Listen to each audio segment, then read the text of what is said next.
ಹರಿ ಓಂ. ಸೀತೆಯನ್ನು ಕದ್ದದ್ದು ಭಾಗ 12. ರಾಮ ಸೀತೆ ಮಾತಾಡುತ್ತಾ ಕುಟೀರದಲ್ಲಿ ಕುಳಿತಿದ್ದರು.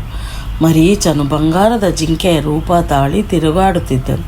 ಸೀತೆ, ಜಿಂಕೆಯ ಬಣ್ಣ ಬಂಗಾರದ ಬಣ್ಣ ಎಷ್ಟು ಚೆನ್ನಾಗಿದೆ, ನನಗೆ ಜಿಂಕೆಯನ್ನು ಹೊಡೆದು ಅದರ ಚರ್ಮ ತಂದುಕೊಡಿ. ಕೂಡಲೇ ರಾಮನು ತನ್ನ ಬಿಲ್ಲು ಬಾಣಗಳನ್ನು ತೆಗೆದು ಹೊಡೆಯುವುದಕ್ಕೆ ಹೋದನು. ಹೊರಡುವಾಗ ಸೀತೆಯ ರಕ್ಷಣೆಗೆ ಲಕ್ಷ್ಮಣನಿಗೆ ವಹಿಸಿಕೊಟ್ಟನು. ಜಿಂಕೆ ಓಡಿ ಬಹಳ ದೂರ ಹೋಯಿತು. ರಾಮನು ಗುರಿಯಿಟ್ಟು ಒಂದು ಬಾಣ ಬಿಟ್ಟನು. ಬಾಣದ ಏಟು ಸಹಿಸದೆ ಮರೀಚನು ಆ ಸೀತೆ, ಆ ಲಕ್ಷ್ಮಣ ರಾಮನಂತೆ ಕೂಗಿ ಕೆಳಗೆ ಬಿದ್ದಿತು. ಪ್ರಾಣ ಬಿಟ್ಟಿತು. ಸೀತೆಯು ಆ ಶಬ್ದ ಕೇಳಿ ಗಾಬರಿಯಾಯಿತು.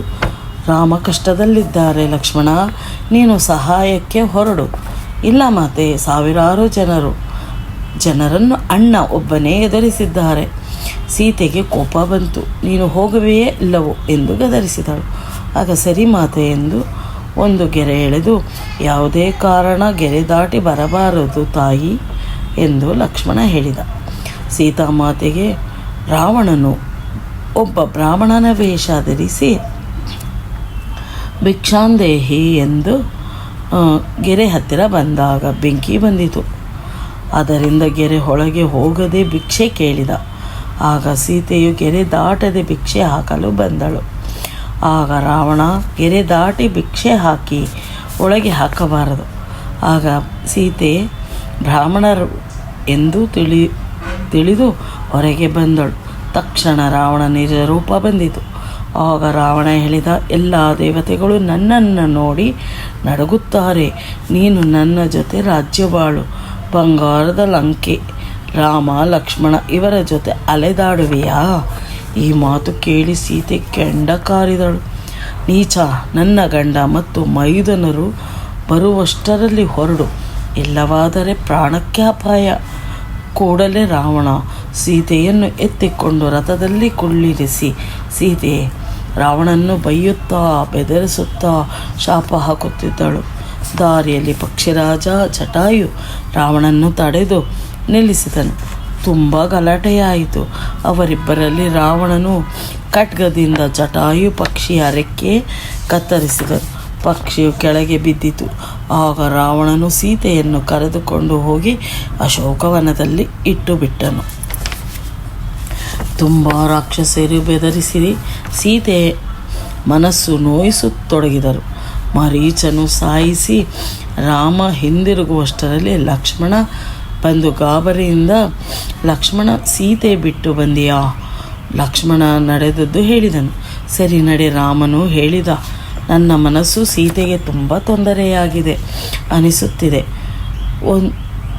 ಬಂದು ನೋಡಿದರು. ರಾಮ ಲಕ್ಷ್ಮಣರ ಕುಟೀರದಲ್ಲಿ ಸೀತೆಯೂ ಇರಲಿಲ್ಲ. ಇಬ್ಬರು ಹುಡುಕಲು ಹೋದರು. ರಾಮ ರಾಮ ಎಂದು ಕೂಗುತ್ತಾ ಜಟಾಯು ಪಕ್ಷಿಯು ಇವರ ಕಣ್ಣಿಗೆ ಬಿದ್ದಿತು. ಅರ್ಧ ಸ್ವರದಲ್ಲಿ, ಸ್ವಾಮಿ ನಿಮ್ಮ ದರ್ಶನಕ್ಕಾಗಿ ಜೀವಿಸಿದೆ. ದುಷ್ಟ ರಾವಣ ಸೀತೆಯನ್ನು ಎತ್ತಿಕೊಂಡು ಲಂಕೆಯ ಕಡೆ ಸಾಗಿದ. ನಾನು ಸುದ್ದಿ ಮುಟ್ಟಿಸಿದೆ. ನಾನು ಪ್ರಾಣ ಬಿಡುತ್ತೇನೆ. ಜಟಾಯುವಿಗೆ ವಯಸ್ಸಾಗಿದೆ. ಅವನ ಸ್ಥಿತಿ ನೋಡಿ ರಾಮನಿಗೆ ಬಹಳ ದುಃಖವಾಯಿತು. ಜಟಾಯುವನ್ನು ಅಪ್ಪಿಕೊಂಡು ಜಟಾಯು ರಾಮನು ತೊಡೆಯ ಮೇಲೆ ಪ್ರಾಣ ಬಿಟ್ಟನು. ರಾಮನೆಂದನು, ನಮಗಾಗಿ ಜಟಾಯು ತನ್ನ ಪ್ರಾಣ ಬಿಟ್ಟನು. ರಾಮ ಲಕ್ಷ್ಮಣ ಇಬ್ಬರು ಚಿತೆಯನ್ನು ಸಿದ್ಧಪಡಿಸಿ ಅಂತ್ಯ ಸಂಸ್ಕಾರ ಮಾಡಿ ಮುಂದೆ ಸಾಗಿದರು. ಸ್ವಲ್ಪ ದೂರದಲ್ಲಿ ಸರೋವರ ಕಾಣಿಸಿತು. ಪಕ್ಷಿಗಳು ಶಬ್ದ ಮತ್ತು ಒಂದು ಗುಡಿಸಲು ಇತ್ತು. ಅಲ್ಲಿ ಒಬ್ಬ ಮುದುಕಿ ಶಾಂತ ಸ್ವಭಾವದವಳು ಕುಳಿತಿದ್ದಳು. ರಾಮನ ಒಳಗಡೆ ಬಂದದ್ದನ್ನು ಕಂಡು ಬಹಳ ಸಂತೋಷವಾಯಿತು. ರಾಮನಿಗೆ ಕೈಕಾಲು ತೊಳೆಯಲು ನೀರು ಕೊಟ್ಟು ಮಾವಿನ ಹಣ್ಣುಗಳನ್ನು ತಂದು ಕೊಟ್ಟಳು. ರಾಮನು ಕೇಳಿದ, ತಾಯಿ ನೀನ್ಯಾರು?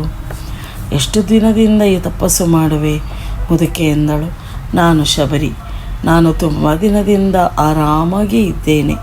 ನಿನಗಾಗಿ ಕಾದಿದ್ದೆ. ಹಣ್ಣುಗಳನ್ನು ತಿನ್ನು ಮಗು ಎಂದಳು. ರಾಮ ಲಕ್ಷ್ಮಣ ಇಬ್ಬರು ಒಂದು ದಿವಸ ಅಲ್ಲಿಯೇ ಇದ್ದು ಮರುದಿನ ಪ್ರಯಾಣ ಬೆಳೆಸಿದರು. ಮಕ್ಕಳಿರ ಅರಣ್ಯದಲ್ಲಿ ಆನಂದವಾದ ವಾತಾವರಣ, ಪ್ರಕೃತಿ ಸೌಂದರ್ಯ, ಮತ್ತೊಂದು ಕಡೆ ದುಷ್ಟರ ಸಂಹಾರ, ರಾಮನ ಪರಾಕ್ರಮ, ರಾಕ್ಷಸರ ಮೋಸ ಶೂರ್ಪಣಕಿಗೆ ಮೂಗು ಕತ್ತರಿಸಿದ ಲಕ್ಷ್ಮಣ, ರಾವಣ ಬಲು ನೀಚ ಸೀತೆಯನ್ನು ಕದ್ದೊಯ್ದನು. ಜಟಾವಿನ ಭಕ್ತಿ ರಾಮನಿಗೆ ಕನಿಕರ ಬಂದಿತು. ಶಬರಿಯನ್ನು ಮರೆಯುವಂತಿಲ್ಲ. ಬಿಲ್ಲ ಜಾತಿಯವಳು. ಅವಳ ಭಕ್ತಿ ಮೆಚ್ಚಿ ಎಂಜಲು ಮಾಡಿದ ಕೊಟ್ಟ ಹಣ್ಣು ತಿಂದನು. ರಾಮ ಮತ್ತು ಲಕ್ಷ್ಮಣ ಹೊರತು ಬೇರೆ ಯಾರೂ ಜೊತೆ ಇರಲಿಲ್ಲ. ಕಾಡಿನಲ್ಲಿ ರಾವಣರೊಡನೆ ಕಾದಾಡಲು ಯುಕ್ತಿಯಿಂದ ಸುಗ್ರೀವನ ಗೆಳೆತನ ಮಾಡಿದನು. ಮುಂದೇನು ಕಥೆಯಲ್ಲಿ ನೋಡೋಣ.